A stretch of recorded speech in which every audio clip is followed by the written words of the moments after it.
Hi guys, this is Raghu and welcome back to my channel. రీసెంట్గా Tollywood box office వద్ద వరుస పెట్టి మీడియం రేంజ్ సినిమాలు ఓ మోస్తారుగా రిలీజ్ అయి థియేటర్స్లో సందడి చేస్తున్నాయి. దాదాపుగా వారం గ్యాప్లో కుబేరా, కన్నప్ప, మార్గన్ లాంటి చిత్రాలు విడుదల కాగా ఇక తాజాగా టాలీవుడ్ బాక్సాఫీస్ వద్ద ఒక తెలుగు స్ట్రైట్ ఫిలిం అలాగే ఒక తమిళ డబ్బింగ్ ఫిలిం జూలై 4న ఒకే రోజు రిలీజ్ అయ్యాయి. అందులో యూత్ స్టార్ నితిన్ హీరోగా యాక్షన్ డ్రామాగా తెరకెక్కిన తమ్ముడు మూవీ చాలా గ్రాండ్గా పెద్ద ఎత్తున విడుదల కాగా ఇక బాక్సాఫీస్ బరిలో పోటీ పడబోతున్న మరో హీరో తెలుగు వాళ్ళందరికీ సుపరిచితుడు బొమ్మరిల్లు ఫేమ్ సిద్ధార్థ్ హీరోగా 3BHK చిత్రాన్ని తెలుగు తమిళ భాషల్లో ఏకకాలంలో విడుదల చేశారు. మరి ఈ రెండు సినిమాల్లో ఏది బెస్ట్ ఏది వరస్ట్ అనేది ఇప్పుడు మనం క్లియర్గా తెలుసుకునే ప్రయత్నం చేద్దాం. అంతకన్నా ముందు నా ఛానల్ని ఇంకా ఎవరైనా సబ్స్క్రైబ్ చేసుకోకపోతే వెంటనే నా ఛానల్ని సబ్స్క్రైబ్ చేసుకొని నేను పెట్టే ఇలాంటి మంచి మంచి కంటెంట్ వీడియోస్ మీ దాకా చేరాలంటే పక్కనే ఉన్న బెల్ ఐకాన్ని కూడా యాక్టివేట్ చేసుకోండి. సో ఇక ఏమాత్రం లేట్ చేయకుండా డైరెక్ట్గా మ్యాటర్లోకి వెళ్ళిపోదాం.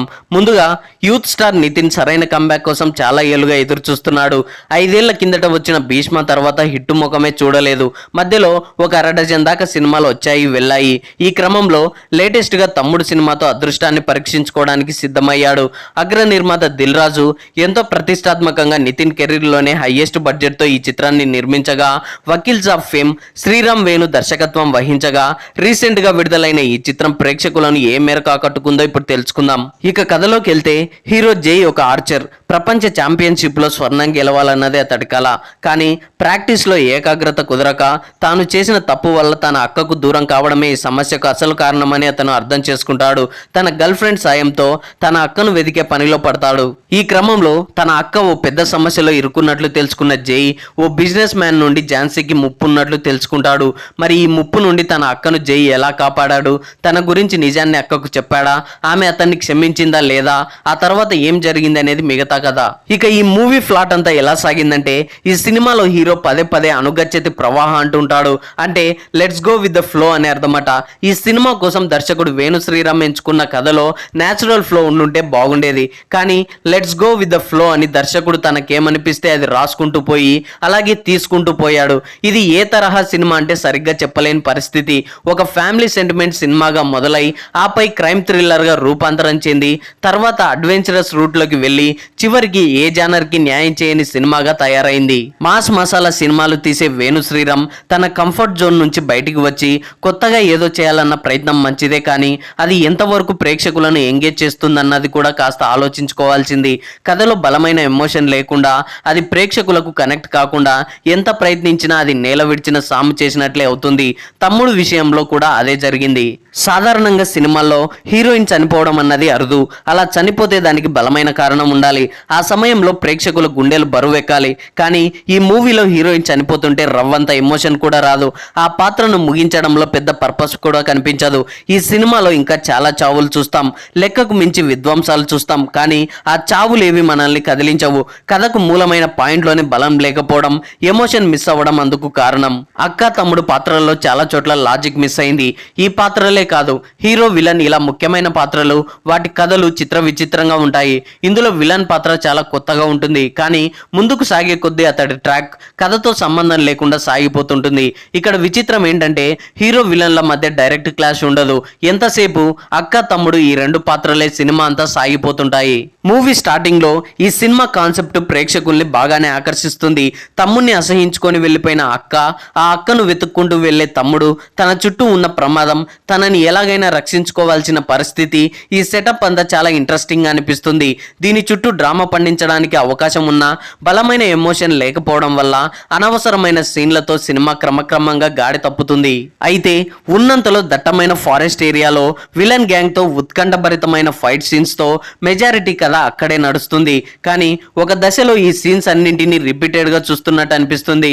కొండగొడుగు ప్రాంతం, అక్కడి మనుషులకు సంబంధించిన వ్యవహారం కథకు ఫ్రెష్ ఫీల్ తీసుకొచ్చిన అనిపించినా ఆ తర్వాత మెల్లగా డిస్కనెక్ట్ అయిపోతాం.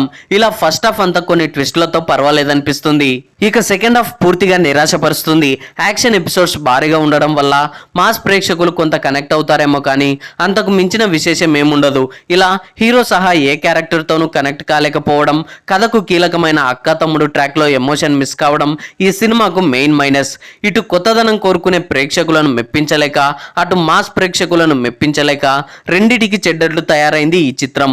ఇక నటీనటుల విషయానికి వస్తే జై పాత్రలో నితిన్ ఒదిగిపోయాడనే చెప్పొచ్చు.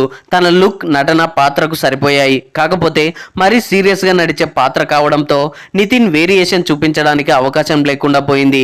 ఇక చాలా గ్యాప్ తర్వాత రీ ఎంట్రీలో లయకు కీలక పాత్రే దక్కింది. కానీ ఈ క్యారెక్టర్ కి మొదట్లో ఇచ్చిన బిల్డప్ కి, అది సాగే తీరుకి పొంతనలేదు.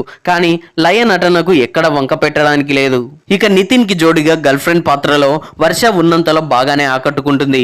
అలాగే కాంతార ఫేమ్ సప్తమి గౌడ చేసిన రత్న క్యారెక్టర్ గురించి ఎంత తక్కువ మాట్లాడుకుంటే అంత మంచిది. సినిమాలో ఇది పెద్ద స్పీడ్ బ్రేకర్, బట్ పర్ఫార్మెన్స్ వరకు పర్వాలేదనిపించింది. విలన్ పాత్రలో సౌరభ్ సచ్దేవ్ కొత్తగా కనిపించాడు. కానీ కథలో బలమైన ఎమోషన్ లేకపోవడంతో ఆ క్యారెక్టర్ తేలిపోయింది. ఇక శ్రీకాంత్ అయ్యంగర్, మిగతా నటీనటులు ఉన్నంతలో పర్వాలేదనిపించారు. ఇకపోతే టెక్నికల్ గా చూస్తే ఈ సినిమాలో మంచి ప్రమాణాలే కనిపిస్తాయి. అజనీష్ లోక్నాథ్ మ్యూజిక్ విషయంలో తన మార్క్ చూపించాడు. బీజిఎం మంచి ఊపుతో సాగింది. సాంగ్స్ కూడా పర్వాలేదనిపించాయి. స్పెషల్లీ ఈ సినిమాలో విజువల్స్ చాలా బాగున్నాయి. బడ్జెట్ కు తగ్గట్లు ప్రొడక్షన్ వాల్యూస్ బాగున్నాయి. ఇక అన్ని ఉన్న ఐదుతనం కరువు అన్నట్లు మంచి బ్యానర్, మంచి కాస్టింగ్ ఉన్నప్పటికీ డైరెక్టర్ శ్రీరామ్ వేణు ఈ మంచి అవకాశాన్ని ఉపయోగించుకోలేకపోయాడు. కథ బాగున్నా ఇంట్రెస్టింగ్ స్క్రీన్ ప్లే లేక ప్రేక్షకులను ఎంగేజ్ చేయలేకపోయాడు. అలాగే మెయిన్ క్యారెక్టర్స్ కనెక్టివిటీ విషయంలో కూడా డైరెక్టర్ ఫెయిల్ అయ్యాడనే చెప్పొచ్చు. సో ఓవరాల్ గా ఈ సినిమా నాకైతే జస్ట్ పర్వాలేదనిపించింది. ఎలాంటి హోప్స్ పెట్టుకోకుండా ఒకసారి అయితే చూడొచ్చు. ఇక నెక్స్ట్ చిన్న సినిమాతో మళ్ళీ ఫామ్ లోకి వచ్చిన సిద్ధార్థ్ హీరోగా నటించిన తాజా చిత్రం 3BHK. మధ్య తరగతి కుటుంబాల సొంతింటి కళ ఆధారంగా రూపొందించిన చిత్రం ఇది. రీసెంట్ గా రిలీజ్ అయిన ట్రైలర్ తో మంచి కంటెంట్ ఉన్న ప్రామిసింగ్ సినిమాగా అనిపించగా కాస్టింగ్ కూడా పాజిటివ్ బజ్ తీసుకొచ్చింది. మరి రీసెంట్ గా థియేటర్స్ లో విడుదలైన ఈ చిత్రం ప్రేక్షకులను ఏ మేరకు ఆకట్టుకోగలిగింది అనేది ఇప్పుడు తెలుసుకుందాం. కథలోకి వెళ్తే ఒక కంపెనీలో అకౌంటెంట్ గా పనిచేసే వాసుదేవన్ కి ఎప్పటికైనా తన ఇద్దరు బిడ్డలతో కలిసి 3 బెడ్రూమ్స్ ఉన్న ఒక సొంత ఫ్లాట్ లో గృహప్రవేశం చేసుకోవాలన్నది కళ. ఆ కళను తాను స్వయంగా నెరవేర్చుకోలేకపోతాడు. దాంతో తన కొడుకు ప్రభు అయినా నెరవేరుస్తాడేమో అనుకుంటాడు. ఆల్రెడీ ఇష్టం లేని చదువు, సంతోషం లేని ఉద్యోగం చేస్తూ నలిగిపోతున్న ప్రభుకి ఇల్లు కొనడం అనేది బందీ అయిపోతానేమో అనే ఫీలింగ్. ఈ ఆర్థిక ఇబ్బందులు, మిడిల్ క్లాస్ మనస్తత్వం, వరుస పెట్టి వచ్చే సమస్యల నడుమ వాసుదేవన్ అండ్ ఫ్యామిలీ సొంతింటి కళను నెరవేర్చుకోగలిగారా లేదా అనేది మిగతా కథ. ఒకప్పుడు వైవిధ్యమైన కథలకు, ప్రయోగాత్మక చిత్రాలకు కేర్ ఆఫ్ అడ్రస్ గా ఉండేది తమిళ సినీ పరిశ్రమ. కానీ దశాబ్ద కాలంలో అక్కడి సినిమాల గురించి ఎంత తక్కువ మాట్లాడుకుంటే అంత మంచిది. మూస చిత్రాలతో విసిగెత్తిస్తున్నారు అక్కడి దర్శకులు. అయితే తమిళ సినిమాలు పూర్తిగా గాడి తప్పుతున్న దశలో కొందరు యంగ్ డైరెక్టర్స్ ఫీల్ గుడ్ సినిమాలతో కొంత రిలీఫ్ ఇస్తున్నారు. గుడ్ నైట్, కుటుంబస్థాన్, టూరిస్ట్ ఫ్యామిలీ లాంటి చిత్రాలు స్లైస్ ఆఫ్ లైఫ్ కథలతో ప్రేక్షకులను కదిలించాయి.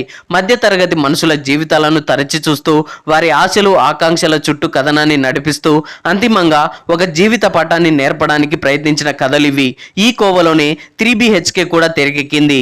అయితే టైటిల్ అండ్ ట్రైలర్ చూస్తేనే ఇది ఎలాంటి సినిమానో ఒక అంచనా వచ్చేస్తుంది. సినిమాలో కొత్తగా సర్ప్రైజ్లు ఏమి ఉండవు. ఫీల్ గుడ్ ఫ్యాక్టర్ ఉన్నా కొన్ని మూమెంట్స్ మనుషుల్ని కదిలించినా తెలిసిన కథే కదా చూస్తున్నామనే ఒక ఫీలింగ్ కలిగిస్తుంది. కాకపోతే సొంతింటి కళను నెరవేర్చుకోవడానికి ఒక మధ్య తరగతి కుటుంబం చేసే పోరాటం చుట్టూ తిరిగే కథ కాబట్టి ఎక్కువ మంది ఈ కథతో రిలేట్ చేసుకునే అవకాశం ఉండడం దీనికి ఉన్న ప్లస్ పాయింట్. సమాజంలో అత్యధిక సంఖ్యలో ఉండే వర్గం మధ్య తరగతి. కానీ వాళ్ళందరికీ సొంత ఇల్లు అనేది పెద్ద ఎమోషన్. ఇల్లు ఉన్న వారికి అది ప్రత్యేకం.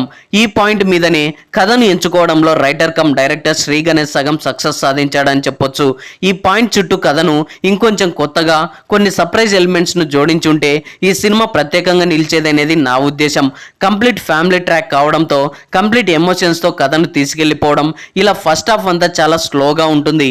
ఇక సెకండ్ హాఫ్ లో ఇంటి గొడవ పక్కకెళ్ళి ఉద్యోగం, వ్యక్తిగత జీవితం, తన చెల్లెలి కాపురం చుట్టూ కథ మొదలయ్యాక ప్రేక్షకులకు కొంచెం రిలీఫ్ అనిపిస్తుంది.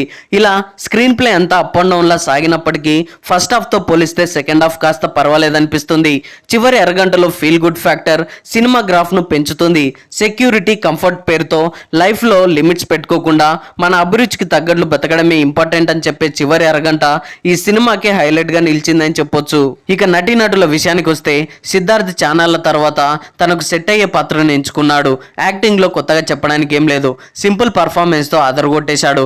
డిఫరెంట్ ఏజ్ కి తగ్గట్లుగా తన లుక్ ను మార్చుకుంటూ అతను పడ్డ కష్టం తెరపై కనిపిస్తుంది. ఇక శరత్ కుమార్ తన అనుభవంతో తండ్రి పాత్రకు న్యాయం చేశాడు. ఆయన భార్య పాత్రలో దేవయాని కూడా బాగానే చేసింది. ఇక హీరో చెల్లెలి పాత్రలో good night fame Sudha Raghunath ఆకట్టుకుంటుంది. సిద్ధార్థ్ కు జోడిగా చైత్ర కూడా పర్వాలేదనిపించింది. ఇక యోగి బాబు ఉన్నంతలో పర్వాలేదనిపించాడు. ఇక టెక్నికల్ గా చూస్తే అమృత్ రామ్నాథ్ సినిమాకు తగ్గట్లుగా మంచి నేపథ్య సంగీతాన్ని అందించాడు. చాలా వరకు బీజిఎం లో ఎమోషనల్ టచ్ కనిపిస్తుంది. ఇక సినిమాటోగ్రఫీ విషయానికి వస్తే చాలా బాగుంది. విజువల్స్ కూడా చాలా బాగున్నాయి. ప్రొడక్షన్ వాల్యూస్ బాగున్నాయి. ఇక ఫైనల్ గా డైరెక్టర్ శ్రీ గణేష్ ప్రస్తుతం తమిళ చిత్రాల ట్రెండ్ ను అందిపుచ్చుకునే కథను ఎంచుకున్నాడు. ఎమోషనల్ సీన్లను బాగానే డీల్ చేశాడు. కానీ తన స్క్రీన్ ప్లే రొటీన్ గా సాగింది. ఎక్కువగా మిడిల్ క్లాస్ ఫ్యామిలీస్ కనెక్ట్ అయ్యే కథను రాసుకోవడం బాగున్నా టేకింగ్ లో మాత్రం కాస్త తడబడ్డాడనిపించింది. సో ఓవరాల్ గా మంచి ఫీల్ గుడ్ మూవీ. నాకైతే పర్వాలేదనిపించింది. ఫ్యామిలీ ఎమోషనల్ మూవీస్ ని ఇష్టపడే వాళ్ళు మరీ ఓవర్ ఎక్స్పెక్టేషన్స్ పెట్టుకోకుండా ఒకసారి చూసేయొచ్చు. సో ఏది ఏమైనప్పటికీ ప్రస్తుతం థియేటర్స్ లో విడుదలైన ఈ రెండు సినిమాల్లో మంచి థ్రిల్లింగ్ మూవీస్ ని ఇష్టపడే వాళ్ళు నితిన్ నటించిన తమ్ముడు మూవీని, అలాగే ఫీల్ గుడ్ మూవీస్ ని ఇష్టపడే వాళ్ళు సిద్ధార్థ్ నటించిన 3BHK మూవీస్ ని ఫ్యామిలీస్ తో కలిసి ఈ వీకెండ్ లో ఒకసారి చూసేయొచ్చు. మంచి టైం పాస్ మూవీస్ అనే చెప్పొచ్చు. So that's all guys. ఈ రెండు సినిమాలను థియేటర్స్ లో ఆల్రెడీ ఎవరైనా చూస్తుంటే ఈ రెండిట్లో ఏ సినిమా మీకు బాగా నచ్చిందో కింద కామెంట్స్ లో తెలియజేయండి. ఐ హోప్ ఈ రివ్యూ మీకు నచ్చింది అనుకుంటున్నాను. ఈ రివ్యూ మీకు నచ్చినట్లయితే వీడియోని లైక్, కామెంట్, షేర్ చేసి నా ఛానల్ని సబ్స్క్రైబ్ చేసుకోవడం మర్చిపోకండి. Thanks for watching.